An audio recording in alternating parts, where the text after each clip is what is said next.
तो गाइज़ यार आज मेरी स्पेनिश स्टूडेंट को मैंने सुबह उठते ही उसकी क्लासेस जल्दी चालू की क्योंकि आज हम जाने वाले हैं धारी देवी और देवप्रयाग।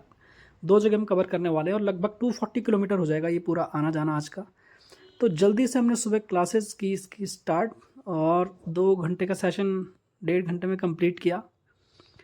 और उसके बाद क्योंकि हमें निकलना भी था टाइम से और टाइम से वापस भी आना था, तो अच्छे से इसकी क्लास इसने की कंप्लीट। फिर इसके कुछ क्वेश्चंस ये लेकर आई थी जिसका मैंने इसको दिया answer. Philosophy of yoga and astrology और वेदांत पे कुछ क्वेश्चंस थे इसके, तो वो सारी चीज़ें मैंने इसको बताई डिटेल में। और उसके बाद मैंने इसको बताया कि जल्दी से नाश्ता करके और रेडी हो जाए, हमें जल्दी से निकलना होगा क्योंकि काफ़ी कवर करना है हमें। तो फाइनली हम वहाँ से निकले और पहुँच गए देवप्रयाग। ब्रिज के ऊपर इसने ली काफ़ी सारी सेल्फी और नदी का फ्लो बहुत ही ज़्यादा था। बहुत ही एक्साइटेड हो गई ये नीचे माँ भागीरथी को देख के, उसका फ्लो बहुत तगड़ा था। और फाइनली वहाँ से हम पहुँच के नीचे संगम पे जाके इसको इतना अच्छा लगा, इसने बहुत ही ज़्यादा इन्जॉय किया वहाँ पर। और इसने मुझे एक चीज़ बताई कि इतना बड़ा कॉन्फ्लुएंस जहाँ पे दो इतनी बड़ी नदियाँ मिल रही हैं, यूरोप में भी एक जगह है, तो उसके बाद मैंने यहाँ पर ही देखा। लेकिन यहाँ की स्पिरिचुअल सिग्निफिकेंस भी बहुत ज़्यादा है, तो मैंने इसको सारी चीज़ें बताई। सारा चीज़ें इसने नोट डाउन किया और इतना इससे एक्साइटिंग लगा कि इसने अपने एक ब्लॉग बनाया स्पेनिश में और अपनी ऑडियंस के लिए जो ये अभी शूट कर रही है, और सारी चीज़ें उनको बताई। एक अच्छा सा ब्लॉग शूट करने के बाद इस काफ़ी देर तक ये संगम पे बैठी रही। वहाँ पर इसने देखा, लगातार देखती गई, वहाँ की वो जो पीसफुलनेस थी उस शांति को इसने महसूस किया। काफ़ी देर ये वहाँ पर रही और पूरे फ्लो को इसने देखा। फ्लो बहुत ही ज़्यादा था और पानी इतना ठंडा था, इसने टच करते बताया, मैंने इसे बताया डायरेक्ट ये पानी ग्लेशियर से आ रहा है, इसलिए बहुत ज़्यादा ठंडा है। और यहाँ पे नहाने का क्या स्पिरिचुअल सिग्निफिकेंस है वो भी मैंने इसको बताया। तो इसका मन तो था नहाने का, लेकिन पानी को टच करते इसकी हालत हो गई ख़राब कि इतने ठंडे पानी में नहाना मेरे बस की तो बात है नहीं।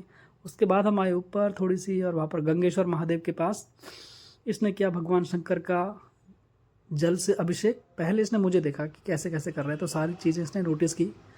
और केव के अंदर जाके इसने बहुत ही अच्छे से, बहुत ही तरीके से भगवान भोले शंकर का अभिषेक किया। और उसके बाद ये बहुत ही सफाई से अभिषेक करके वहाँ से निकली बाहर और पंडित जी ने इसे लगाया त्रिपुंड।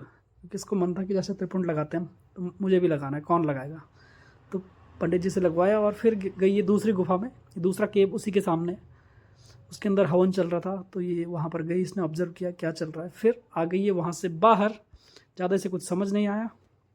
और फिर नीचे संगम पे एक बार जाने के बाद ये आई ऊपर और फिर एक माला वाले ने से कन्विंस किया कि ले लो मेरे से माला, लेकिन इसने नहीं ली। और उसके बाद हम चले गए डायरेक्टली ऊपर रघुनाथ मंदिर में, जहाँ पर मैंने इसको बताया सारा इस वहाँ का हिस्टोरिकल बैकग्राउंड, स्पिरिचुअल सिग्निफिकेंस, आदिगुरु शंकराचार्य जी ने इसे इस्टेब्लिश किया था, क्या क्या हुआ था। यहाँ पर भगवान श्री राम को मारने के बाद आए थे, जहाँ पर उन्होंने पश्चाताप किया था। फिर वहाँ से हम निकले ऊपर की तरफ, सड़क की तरफ, और वहाँ पर इसने देखा एक खंडर, और उसे देख के ये बहुत एस्टॉनिश हो रही थी कि यहाँ पर भी कोई रह सकता है क्या, कैसा इंसान होगा जो यहाँ पर रहता होगा, उसे डर नहीं लगता। फिर इसने की ट्रैकिंग ऊपर के लिए, और इसकी जो कि हालत ख़राब हो गई चढ़ाई चढ़ने में, बता रही थी कि मुझे ऑक्सीजन की कमी हो रही है। फिर इसने देखे वहाँ पर माल्टे, इसे हमारे यहाँ माल्टा कहते हैं उत्तराखंड में, तो ये उसे देख के बहुत ही हैरान हो गई कि ये तो हमारे यहाँ यूरोप में भी होते हैं और इसके स्पेन में भी कोई जगह है जहाँ पर ही होता है। तो इसने कहा कि मैं एक छोटा सा ब्लॉग करूँगी फिर से, ताकि ये अपनी ऑडियंस को दिखा सके। तो 2-3 बार रीटेक लेने के बाद इसने अच्छा से एक ब्लॉग बनाया, बताया कि ये सारी चीज़ें यहाँ पर भी होती हैं। मैंने इससे बताया कि हमारे यहाँ उत्तराखंड में से कहते हैं माल्टा, जो कि एक हिमालयन क्षेत्रों में पाया जाता है, हाइट्स पे पाया जाता है। तो फिर इसने कहा मैं इसका जूस पीना चाहती हूँ, I want to drink my friend. मैं कभी पिलाया, फिर मैंने इसको जूस। और फिर ये कंपेयर कर रही थी कि वहाँ पर हमारे यहाँ ये इतना ग्लास जो है लगभग 350-400 का आता है, लेकिन यहाँ पे से 50 रुपये में मिल गया। तो बड़ा खुश हो गई कि ये बहुत ही सस्ता है यहाँ पर, अपने यहाँ तो ये बहुत महंगा मिलेगा। फिर वहाँ से हमें निकलना था जल्दी, और फाइनली हम पहुँच गए धारी देवी टेम्पल। धारी देवी टेम्पल में हम जब गए वहाँ पर इसको और भी अच्छा लगा क्योंकि माउंटेन्स में और ऊपर गई। और फिर मैंने इसको बताना चालू किया वहाँ का भी हिस्टोरिकल बैकग्राउंड, स्पिरिचुअल सिग्निफिकेंस, वहाँ पर क्या है, सारी चीज़ें, कब कब वहाँ पर क्या क्या हुआ है। तो सारी चीज़ें इसने सुनी मेरे से, तो ये बहुत ही ज़्यादा खुश हो गई और कह रही यार इतनी टू मच इन्फॉर्मेशन कि मैं याद नहीं रख पाऊँगी इतना। कह रही कि हमारे यहाँ पे है ना, मैंने उसे बताया कि हमारे यहाँ कितने देवी देवता हैं, सबकी सिग्निफिकेंस अलग है। वहाँ पर माँ काली का मंदिर है, तो इसको उसके बारे में मैंने बताया। तो सारी हमारे यहाँ जैसे हर चीज़ के बारे में स्टोरी होती है, और स्टोरी के पीछे भी स्टोरी होती है, स्टोरी के पीछे भी स्टोरी होती है। तो बहुत सारा इसने काफ़ी कुछ नोट डाउन भी करते जा रही थी लगातार। और उसके बाद ये गूगल में, यूट्यूब में सर्च करती है कि जो मुझे बताया वो क्या, उसके बारे में और मैं क्या क्या जान सकती हूँ। तो सारा मैंने इसको बताया। फिर वहाँ पर मैंने इसको बताया, घंटियाँ बहुत ज़्यादा इसने देखी हर जगह। तो घंटियाँ इसने देखी, मैंने इसको बताया कि ये घंटियाँ, इतने सारे लोग यहाँ पर आए हैं जिनकी मन्नत पूरी हो जाती है, वो एक घंटी चढ़ा देते हैं। तो ये सारी घंटियाँ यहाँ पर चढ़ी है, तो मतलब इतनी मन्नतें पूरी हुई है। तो फिर इसने भी ऊपर जाके शायद कुछ मन्नत मांगी, और उसके बाद ये जब नीचे आई तो इसके साथ चमत्कार हुआ था गाइस। इसने जो मांगा था उसका इसको वहीं पर एक क्लू मिल चुका था। इसको एक कॉल आई, जो कि बहुत सालों से कॉल आई नहीं थी। वो तो ऐसे इंसान की कॉल आई, तो ये बहुत इमोशनल हो गई थी। इसने मेरे को नीचे मंदिर में आके बताया, ऊपर मंदिर में शूट करना प्रोहिबिट है।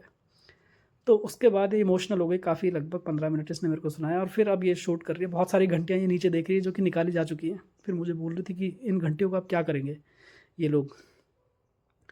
तो सारी घंटियाँ देख के ये हो गई बहुत खुश।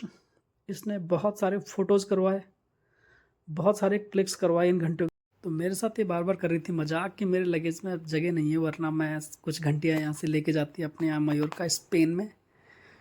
और फिर उसके बाद ये काफ़ी इमोशनल हो चुकी थी ऑलरेडी, इसने वहाँ पर काफ़ी कुछ फ़ील किया, और कुछ इमोशनल चीज़ें भी इसके साथ हुई, तो काफ़ी इमोशनल थी। तो फिर उसने कुछ फ़ोटोज़ करवाई, ज़्यादा नहीं करवाई, और फिर मंदिर को निहार रही थी लगातार। वहाँ से वापस आने का इसका बिल्कुल मन नहीं था। पंडित जी के साथ इसने खूब डिस्कशन किया, मैंने ट्रांसलेटर का काम किया बीच में, तो उन्हें भी बड़ा मज़ा आया, इससे भी मज़ा आया। फिर फाइनली हम वहाँ से आ गए वापस,